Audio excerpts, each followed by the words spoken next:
ఇప్పుడు వెనక్కి వెళ్దాం. అదేంటి అంకుల్ వెనక్కి వెళ్ళడానికి ముందద్దం తుడుచుకున్నారు?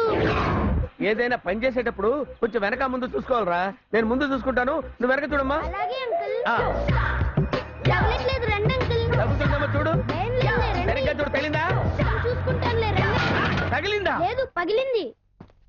నమస్తే అన్న. ఎవడ్రా నువ్వు? నేను ఆఫీసర్ సార్, కొంచెం రెస్పెక్ట్ ఇచ్చి మాట్లాడండి. అచ్చా, ఏయ్ సారు కూర్చోండి రా. థ్యాంక్స్ అన్న. సార్ చల్లగా మంచి కళ్ళు తీసుకుంటా. కళ్ళొద్దే వద్దులే సార్.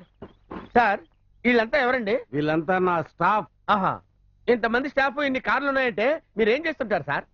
కొంతమంది చేతులు తీసేస్తాం, ఇంకా కాదన్న వాళ్ళ తలకాయలు నరకేస్తాం. అయినా చెప్పింది వినకపోతే బాంబులేస్తాం.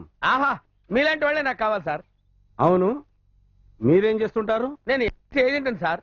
అంటే ఏంది సార్? అంటే ఏముందండి, చచ్చిపోయిన డబ్బులు ఇస్తావు సార్. అచ్చా, ఇక్కడ ఎవరికి ఇప్పించడానికి వచ్చారు సార్? మీకు మాత్రం కాదు సార్, నాకు ఇక్కడికి వచ్చిన తర్వాత నాకు బ్రహ్మాండమైన ఐడియా వచ్చింది సార్.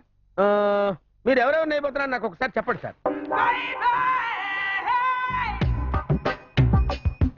ఇవన్నీ కన్ఫర్మ్ రా సార్? ఏం రాస్తున్నావురా? మీరు ఎవరిని చంపబోతున్నారో లిస్టు రాస్తున్నారు సార్. ఎందుకురా? ఎందుకని సార్, మీరు ఎలాగో వాళ్ళని చంపేస్తారు కదా, వాళ్ళ దగ్గరికి వెళ్తాను. మీరు చచ్చిపోతున్నారు కదా, ఇన్సూరెన్స్ చేయమంటారు సార్. తర్వాత మా పరిస్థితి ఏంటి సార్? అదే సార్, మీ పరిస్థితి ఏంటో నాకు కన్ఫ్యూజన్ గా ఉంది. నువ్వు కన్ఫ్యూజ్ కావద్దు, నాకు మ్యాటర్ మొత్తం అర్థమైందా సార్? సార్ను తీసుకెళ్లి లోపల ఒక్కొక్కరు ఒక్కొక్క పాలసీ చేయండి.